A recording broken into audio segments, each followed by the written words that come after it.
もし突然第二次世界大戦の最前線、つまり戦場のど真ん中に放り込まれたとしたら、そこってどんな場所だと思いますか？まあ普通に考えたら絶え間ない砲弾の音とか、どこから撃たれるかわからない恐怖とかですよね。そうですよね。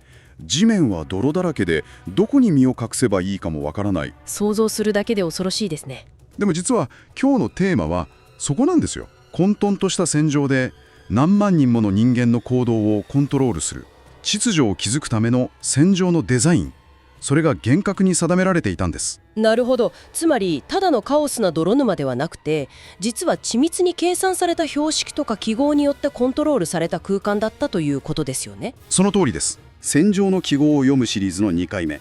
今回は戦場をデザインする環境空間の記号と題して、軍隊がどうやってそのカオスを統制していたのかを見ていきましょう。よろしくお願いします。さて、じゃあ私たちが全く未知の空間に放り込まれたとして、一番最初に直面する問題って何だと思いますか？まずは自分が何者であるかですよね。そうそう。自分が何者かを周囲に、特に味方に正しく伝えることです。いわゆる敵味方の識別ってやつですね。軍事作戦においてこれはもう文字通り最初の生存条件になりますから、はい。車両とか航空機のマーキング規定がまさにその役割を担っていたわけです。車両のマーキング。ええ、緑色の軍用車のボンネットには20インチ、つまり約50センチものの巨大な真っ白な星を描くことが求められていたんです。50センチの星。はい。これはナショナルシンボルとして可能な限り大きく描くようにと定められていました。いや、ちょっと待ってください。それってすごく矛盾していませんか？だって偽装、つまりカモフラージュのためにわざわざ車を森や泥に溶け込むように緑色に塗っているわけですよね。そうですね。それなのにボンネットに50センチの巨大な真っ白な星を描く。それって敵に向かってここが車の中心ですよ、ここを撃ってくださいって言っているようなものではないですか？なるほど。しかしなぜそんな目立つデザインを採用したのか。そこには戦場のむごたらしい現実があるんです。実は戦場では敵に見つかることよりも味方からの同士討ち、つまりフレンドリーファイヤーを防ぐことの方がはるかに重要だったんです。あ、味方からの攻撃ですか？はい。当時の全ての死傷者の1割以上が味方からの同士討ちあったという衝撃的な事実があります。1割以上。10回に1回は味方から撃たれて命を落としていたんですか？そういうことです。それは敵ではなくて後ろや空から来る味方を恐れなければならないなんて。そうなんです。特に空からの攻撃は致命的でした。飛行機からのですね。ええ、時速何百キロというスピードで飛んでくる味方のパイロットに自分は味方だと一瞬で認識させる必要がありました。確かに時速何百キロだとじっくり見ている暇はないですね。パイロットは遥か上空からほんの数秒でターゲットを判断しなければなりません。なるほど。そのためには多少の偽装効果を犠牲にしてでも緑色の背景に対して真っ白という強烈な視覚的コントラストがどうしても必要だったんです。カモフラージュで敵の目を欺くことよりも一瞬で味方の脳にサインを送り込むことの方が優先されたわけですね。その通りです。一方でマニュアルにはですね、明細や隠蔽の必要性が味方からの認識要件を上回る場合、星マークは泥やネットで隠すか消去するって明記されてるんです。うわ、そこめちゃくちゃ面白いですね。つまり巨大な星マークって単なるロゴじゃなくて、状況に応じて物理的にオンとオフを切り替えられるアナログな UX のスイッチだったってことですか？まさにそういうことです。今は空軍の支援があるから星を見せておこうとか、逆に敵の砲兵が近いから泥を塗って隠そうとか、状況の文脈に合わせてインターフェースを変化させてたんですね。ええ、なるほどな。味方の爆撃機から身を守る仕組みはよくわかりました。じゃあ自分たちが何者かっていうのを定義し終えたら、次は物理的な移動ですよね。はい、部隊の進軍ですね。なんせ巨大な鉄の塊が何千両も移動するわけですから、ここでもやはりサインが役割を果たすんでしょうか？はい、部隊の進軍においては工兵が道や橋を作り、憲兵が交通をコントロールします。憲兵、つまり軍隊の警察ですね。そうです。ここで面白いのが橋に設置される黄色い丸い標識です。黄色い丸。この黄色い丸の中に黒い数字で例えば12と書いてあれば、総重量12トンまでという意味になります。シンプルですね。アルファベットの H の後に数字があれば高さの制限、W なら幅の制限です。はあ、なるほど。で、車両にも同じように数字が書かれていて、その2つの数字を見比べるだけでその橋を渡れるかどうか直感的に判断できるシステムになっていました。すごくシンプルですね。数字の大きさを比較するだけでわかる。ええ、でもこれって単なる注意喚起ではないんですよね。橋のたもとに立っている憲兵はこの数字を守らせるために強烈な権限を持っていたんですよね。その通りです。憲兵はいかなる理由があっても制限を超えた車両を絶対に渡らせないという強力な強制力を持っていました。いや、そこがすごく引っかかるんです。と言いますと、例えば敵から猛烈な攻撃を受けていてパニックになった戦車がものすごい勢いで橋に向かって逃げてきたとしますよね。はい、後ろからは敵が迫っている。でもその戦車の重量が橋の制限を少しでもオーバーしていたら憲兵はその戦車を止めるってことですよね。そうなりますね。それってつまりその戦車に乗っている味方の兵たちを敵に殺させろ、見捨てろということですか？とてもむごい話ですが、結論から言えばそういうことになります。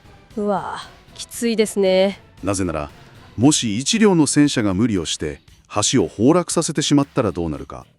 その橋を使って撤退するはずだった師団戦隊の経路が断たれます。もっと大きな被害が出ると。ええ、その上、食料や弾薬を運ぶ補給線が途切れてしまうことで、さらに深刻な影響を及ぼす可能性もあるわけです。なんというか、個人の生存本能と組織を守るためのシステム維持が真っ向から衝突する極限のジレンマですね。まさにそのジレンマです。そしてこの空間のコントロールは味方の安全を守るためだけでなく、敵を罠にはめるためにも極めて効果的に使われました。敵を罠に。はい。次は物理的に進めるけれど絶対に進んではいけない場所、つまり地雷原のデザインについて見てみましょう。土に埋まっていて見えない死の罠をどうやってデザインしたんでしょうか？マニュアルには地雷原をどう可視化するかについて詳細な指示があります。例えば赤い三角形の警告標識を25ヤード間隔でフェンスに吊るすといった具合です。他にセーフレーンという安全な道を示すサインや地雷の位置を示すマーカーの3種類ありました。何も文字は書かれていないんですか？はい。文字がなくても地雷による危険を示す意図です。なるほど。マークだけで伝えるんですね。ただ、これらのマーカーだけでは不十分だったりする場合には、デンジャーマインズといった文字による看板も合わせて使用されました。いや、ちょっと待ってください。わざわざ赤い標識を立てて、ここには地雷をありますよ、こっちは安全な道ですよ、なんて親切に看板を出したら、敵に対して自分たちの防衛線の弱点を丸分かりにさせているようなものですよね。そう思いますよね。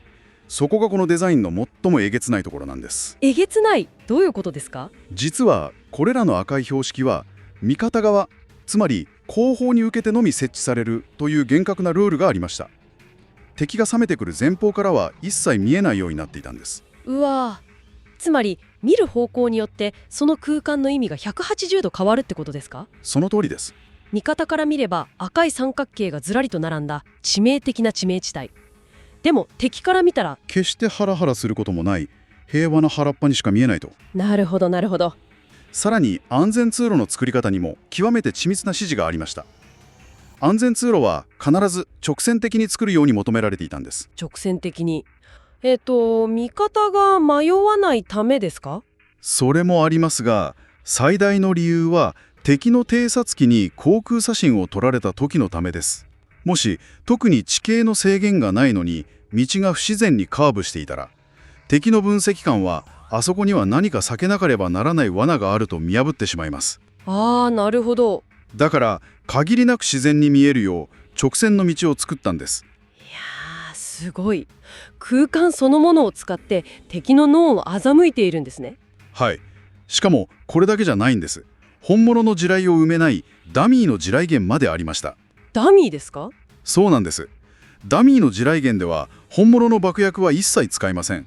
ただ土を掘り返して有刺接線を張り、偽の危険標識を敵からわざと見えるようにちらつかせるだけです。それは悪魔の発想ですね。そうですよね。人間というのは危険のサインを見ると無意識にそれを避けて安全そうな道を選ぼうとする認知バイアスがありますよね。敵はその偽の地雷原を見て迂回する。はい。でもその迂回した先には味方が銃を構えて待ち伏せしているキルゾーンがある。ただ、土を掘って看板を立てただけで敵の心理を完全にハックして自分の思い通りの場所へ誘導する空間デザインが武器になっているんですね。まさに心理的デバイスとしての空間デザインです。しかしどれだけ罠を完璧に設計して敵を欺いても戦場という場所では必ず味方にも負傷者が出ます。はい。避けては通れませんね。兵士が撃たれて血を流している時、彼らを救うための空間デザインってどうなってたんでしょうか。ここで重要な役割を果たすのが救護拠点へのナビゲーションです。前線の包帯所から後方の安全な病院施設に向けて特別な看板が設置されました。どんな看板ですか。白地の看板に赤い十字マーク、そして進行方向を示す太い矢印と簡潔な部隊名だけが描かれたものです。とてもシンプルですね。これを単価部隊が交差点や分岐点のすべてに途切れることなく設置していくというルールがありました。その途切れることなくというところが命綱ですね。そうなんです。自分が血を流して激しい痛みに耐えながら複雑な文章や細かい地図なんて絶対に脳が理解できないと思います。全くその通りです。絶望的なカオスの森の中に落とされ続ける希望のパンくずみたいなものですよね。あの赤い十字のマークだけが生き延びるための唯一の頼りになる。本当にその通りです。人間は極度のストレスと激しい苦痛にさらされると認知的過負荷という状態に陥ります。脳の論理的な処理の機能が停止してしまい、直感的なシンボルしか認識できなくなるんです。うわ、そうか。もし一つの交差点で標識を見落として道を間違えれば負傷者は失血してしまいます。一つのミスが命取りになるんですね。つまりこの空間の連続的な看板のデザインそのものがすでに医療行為の始まりだったと言えるんです。いやでもここで極めて現実的で物理的な疑問が湧いてくるんです。何でしょうか。戦場のど真ん中でこれほど規格化されたサインをどうやって量産してたのかですかね。そうですね。雨が降って泥が飛び跳ねてていつ砲弾が飛んでくるかもわからないようなカオスな状況で12トンだのセーフレーンだのそんな綺麗なレタリングをのんきに筆で描いてる暇なんて1秒もないはずじゃないですか。ですよね。まさにその問題を解決するために軍隊が前線に持ち込んだ特別なキットがありました。 TM5225 っていう公兵用の機材マニュアルの中にありますサインペインターズエクイプメント。はい。つまり看板お絵描きキットと呼ばれるものです。 A から Z までのアルファベットと0から9までの数字が全て揃った真鍮製のステンシルが入ってるんですよね。ブラスの丈夫なやつですね。しかも 1.5 インチ、3インチ、5インチって用途に合わせたサイズ違いのセットが完備されてて、さらに雨や泥に耐えるエナメル塗料とかステンシル用の特殊なブラシ、錆びにくい亜鉛メッキの鉄板まで入ってるっていう極めて合理的で堅牢なものでした。これの本当の目的って属人性の排除ですよね。まさにその通りです。もし字が汚い兵士が慌てて手書きをして12という数字が17に見えてしまったら、戦車のドライバーが17トンまで大丈夫だと勘違いして橋を渡り、橋が崩落して何百人もの命が失われる。個人の手書きの癖や焦りが致命的なシステムのバグになるわけですね。そういうことです。極度の疲労と恐怖の中にいる19歳の素人の兵士でもいかにして正確に情報を伝えるか。真鍮のプレートを鉄板に当ててエナメル塗料をつけたブラシで叩く。たったそれだけでどんな悪条件の中でも視認性が計算し尽くされた規格化フォントを無限に複製できるんです。泥まみれの戦場で規格化されたフォントがひたすら量産されていたなんて。カオスな世界に物理的なプレートを使って強引に秩序をスタンプする。これは最も堅牢なシステム構築のハイライトだと言えます。本当に驚きです。今回の深掘りがここまでです。もし今回の内容を楽しんでいただけましたら高評価とハイプをお願いします。戦場の記号を読むシリーズ、次回の第3回目は物と人を管理する兵站の記号をテーマにお届けする予定です。最新の動画をお見逃しにないようにチャンネル登録もぜひお願いします。それではまた次回の深掘りでお会いしましょう。最後までご視聴いただきありがとうございました。ありがとうございました。